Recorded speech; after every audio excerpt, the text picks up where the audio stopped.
Here I have the cauliflower florets.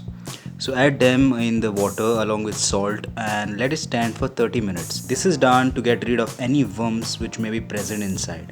In a mixer jar, add grated coconut, coriander seeds, cumin seeds, garlic, ginger, cloves, cinnamon stick, turmeric powder, and little rice.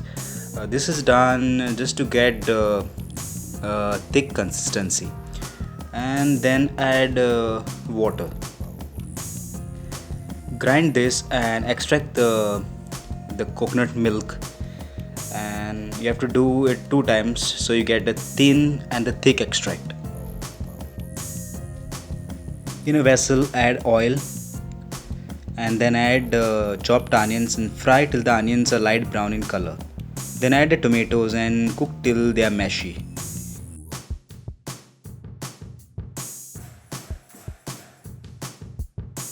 You can add fresh or dried prawns at this point of time. I'm not adding since this recipe is totally for vegetarian people.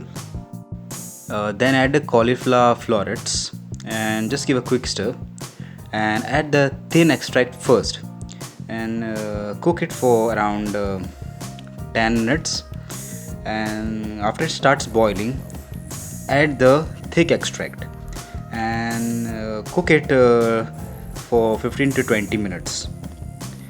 Then add some broken dried red chillies and season it with salt.